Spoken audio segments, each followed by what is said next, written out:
Hip, Kinye, Taekwon. Welcome back to a seated lesson. Nice for me to sit down and save my back. We're going to talk about the Taekwondo secrets. Okay, General Choi had 9 secrets that he created, whether created is the right word, or he used to abide by. And a lot of it seems to be lost these days. So I'd like to touch on these Taekwondo secrets. I'm going to sit down for some of it, I might stand up for some of it, we'll have to see how it goes. Alright, but I hope it's useful for you. A lot of people, again, just tend to think about Taekwondo as a sport, okay, but it isn't. Taekwondo is a complete martial art on its own. If you study Taekwondo correctly and you find a good instructor, then they will teach you the complete art if you're willing to learn. If you're not willing to learn and you just merely want to do sport, then Taekwondo probably you won't learn it. All you'll learn is kicking and punching. That's it, okay, and sparring, which is great. You know, it is what it is. But as I said, without the risk of repeating myself, it isn't the complete Taekwondo system that General Choi founded in April 11th, 1955. Okay, so the first thing, okay, is, if I read it off of General Choi's, I'll try and read it as he wrote it. Study the theory of power thoroughly. Now, to be honest with you, this could go on for quite some time, okay, because this is probably the most important of all the secrets. And it comes into 6 kind of parts, as it were. The important thing to realize is that you quite often get asked questions at grading. You know, what's an element? How do you create power? How does it happen? It doesn't just happen, it doesn't come out of nowhere. You have to create it. So the equations that you need to know, General Choi had an equation. And he said half mass times velocity squared was his theory of power equation. In other words, force equals mass times acceleration. So how do we dissect that? Again, you know, there are much better educated people than me that you can ask, or you can, you know, find out from them. But I'm going to give you a quick, brief kind of insight into those, into that thing. Okay, so first one, number 1, reaction force. We should all know as Taekwondo students, and remember I'm a student, okay, just because I'm an 8th degree doesn't mean to say I'm not a student. I'm still learning my trade, as it were. All right, so we all should know that as we punch with one hand, the other hand comes back. Sometimes we may have it like in Chung-Muto. We may have this hand striking and the reaction hand force is here. We may have it here. Okay, we could have it in lots of different kind of scenarios. But normally when we talk of reaction, we're talking of one hand here and the other pulling back in the opposite direction. That's normally what we have. However, reaction can also be, imagine you've got a standing target, as we say in patterns. In patterns, okay, we're just doing it against an imaginary opponent, but we're doing it basically to a standing target, okay? Or if we're doing breaking, the target is still. So I'm, what am I? I'm 15 stone, 14 and a half, 15 stone over lockdown probably. If my weight going into a standing target is still 15 stone. If another guy who's 15 stone is charging at me and I throw my most powerful shot at him, that mass is greatly increased because he's coming in here and he's meeting my fist, as opposed to him being 15 stone male and me being 15 stone male, bang, me hitting here. So think about reaction hands or reaction force, not just in the way we normally do it, as pushing and pulling, or not pushing and pulling, but the opposite hand. Think about it as two people at some stage. Okay, number 2 is concentration. Now, when we're doing this with kids, they think, oh, I need to concentrate. Oh, I need to think about this. I need to think. Oh, bless them. It's not about that type of concentration. What it means is, and we were talking about this in one of my classes last night in the outdoor training. We were talking about General Choi actually put in his encyclopedia. He actually had pictures of a water hose, a garden hose.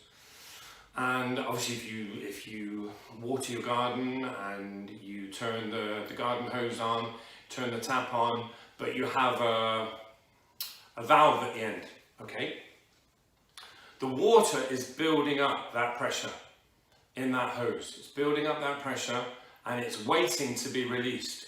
As soon the power is there constantly, and as soon as you let that valve open, the power, you see the force, that concentration of force comes shooting out. Once it's out, then the power reduces. But it's that explosiveness, that first kind of,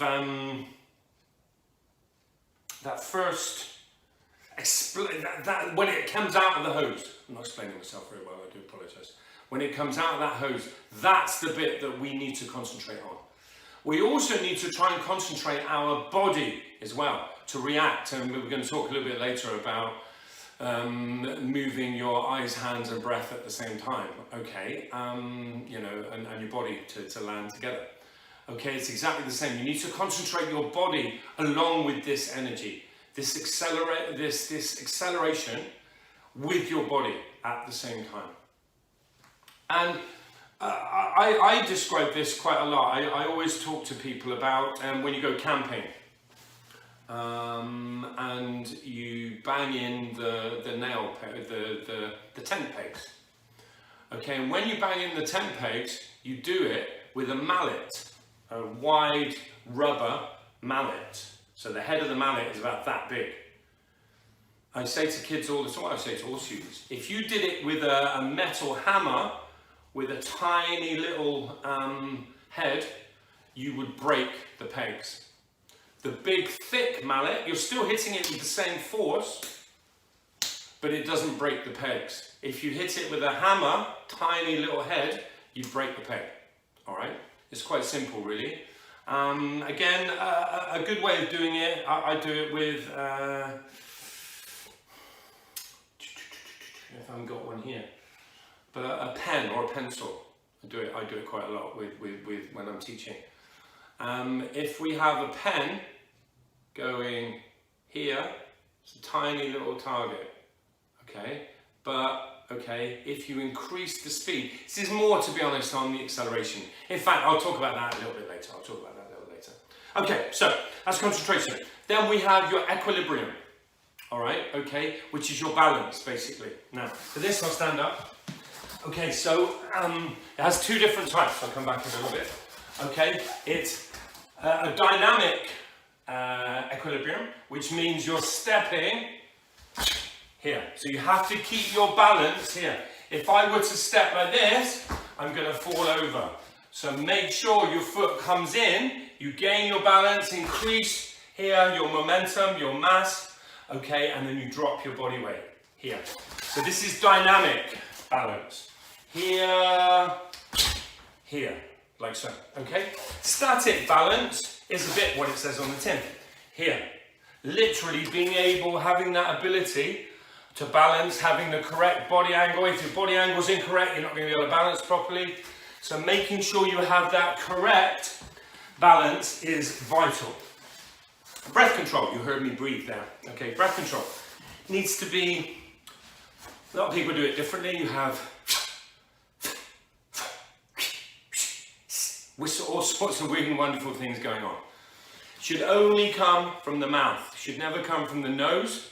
And however you decide to breathe, or however your instructor teaches you to breathe, okay, it should be short and sharp and done in conjunction with the technique. If I'm doing Sonkal Parigi, there. If I'm doing Apchirugi, there, okay? All right, needs to be done like that. Okay, next part of, this is a lot, I told you it was long and winded, is your mat. Okay, now, sine wave, this includes sine wave. Sine wave is such a huge topic, and people get hung up on sine wave too much, I feel. Again, I'm going to stand up.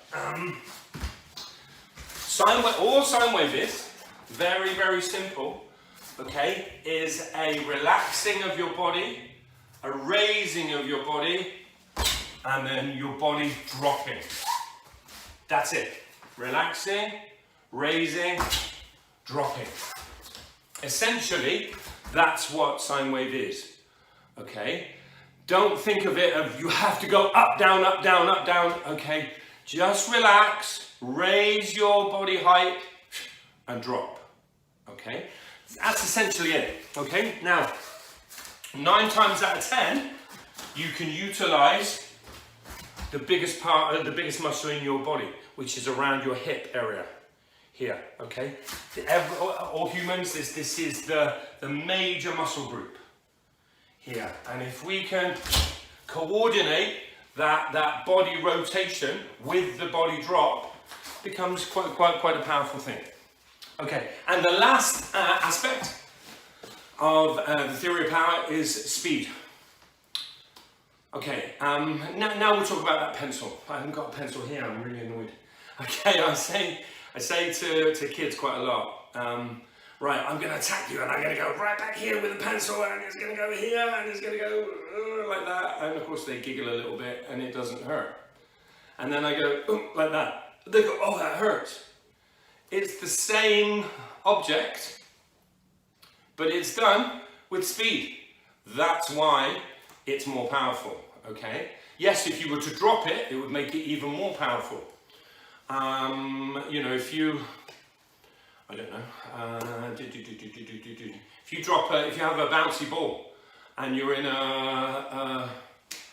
one of those super springy bouncy ball things, and you're in a block of flats and you drop it from the first floor, it would drop and it would bounce probably halfway up.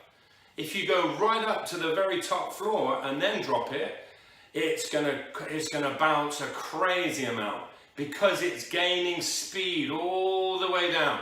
It's getting faster and faster and faster, and it's gonna go boom all the way back up. Okay, so that's another good way of thinking about how you need to utilize your acceleration. Good, right, so the next secret is to clearly understand the purpose of each movement. Now, there are thousands of Taekwondo movements, so I'm not going to elaborate on each one, but please understand what it's for. Okay, understand when you're doing Dungju Mok, okay, exactly where you're aiming for, what you're doing it with, which tool you're using, okay? Understand everything. If you're not sure, ask your instructor, in this case me. Okay, it's my job. It's my job to answer your questions, okay? And any serious student of Taekwondo, okay, needs to ask questions all the time. Okay, so bring me up. I say this all the time, ring me up 3 o'clock in the morning. Obviously, that's a bit excessive. But you can send me an email or send me a text or talk to me or ring me or whatever you, but ask questions constantly. That's my job to answer you, okay, to make you a better student than me. That's it. Okay, right. Next one. to bring the movement of eyes, hands, feet and breath in one coordinated action. So we were talking about it earlier. Some people, obviously, camera angles are a little bit loose here. Okay, but this would be incorrect. Okay, I'm not utilizing everything we spoke about. Okay, I need to utilize that rotation. I need to utilize that relaxing, raising, everything coming together. So again, concentrate on the eyes, the hands, the foot and the breath. I've just done it there in one. You could do it in here. One, okay? Didn't really utilize my hip too much there. But one. If you do all these things correctly, General Choi used to have this saying, if you can do one thing, if you know one thing through and through, you can do everything. Okay, so it's very, very important to do this all the time. Not just, oh, I'll try it today, I won't do it tomorrow. Every time you do a Taekwondo movement, you have to incorporate these secrets. Okay, next one, to choose the appropriate tool for each vital spot. So that's about, again, if someone is doing an upwards a punch here, okay, I can't then go and do a circular block, okay, because the first part of the block, the second part's okay, but the first part is for a lower attack. Okay, if someone's doing a knife hand strike, I can't then do an upwards palm block because it's not going to work. Okay, it's a bit like having a jigsaw, trying to put all the pieces of the jigsaw together. So try and analyze. I mean, I am unfortunately a bit of a geek, so and I expect everyone else to be a bit of a geek, unfortunately. But try and learn these things. Try and think, right, well, when you're doing one-step sparring, for instance, two-step and three-step is all set for you. But one-step sparring, there's an attack that you don't necessarily think is coming, and you've got to think, right, how am I going to block that? How am I going to do it? Am I using the correct tool? Am I putting it in the right position? Am I in the right stance? Have I used all the secrets of Taekwondo? Okay, so have a think about these things. And again, that comes in the next one. So become familiar with the correct angle and distance for attack and defense. So it's a kind of similar thing. Okay, here's an important one, okay, which most people know. Okay, General Choi said, keep arms and legs relaxed and bent whilst the movement is in motion. So don't go, if I do a knife hand diving block this way, don't have your arms dead straight and everything here like this. Relaxing here, relaxing, body's raising, and you're here, you're doing everything together. So have your arms, legs bent, okay? Create a sine wave during the motion by utilizing knee spring. Now we spoke about sine wave in the theory of power. All movements must begin with a backwards motion with few exceptions. Okay, now, here, if you think about it, okay, if we think we're doing a single punch, okay, if I do a punch with this hand, this one here, what's it got to do here? It's got to come backwards before it goes forwards. Here, if I'm going to do a low block, my hand has to go backwards before it goes forward. If I'm doing a U-shaped block, my hands have to go backwards before they go forwards. Okay, so with very few exceptions, this is the, sorry, my head's not sure. With very few exceptions, this is the rule. Okay, exhale briefly at the moment of each contact, except during a connecting motion. So again, we've spoken about the breathing. How you want to breathe is up to you and your instructor, how your instructor shows you. All right, but okay, you should do it short, sharp. Not like that. Think of that hose pipe again. The water coming out, bang, like that. There, really, really fast, explosive. My goal is for everyone to think of Taekwondo as a really powerful martial art, not as a sport. Again, I'm not belittling sport and I'm ranting on about it, but Taekwondo is a beautiful thing. So make sure that you understand it thoroughly. Yeah, so exhale briefly at the moment of each contact, except during a connecting motion. That's it. Those are the secrets that General Choi handed down to us. So it's up to us as you know, as people who are carrying on all of General Choi's work to implement. Okay, I hope that was useful for you, and I'll see you soon. Okay, thank you. I have to go back here because you want to see me otherwise. Chade! Kunye, Taekwon!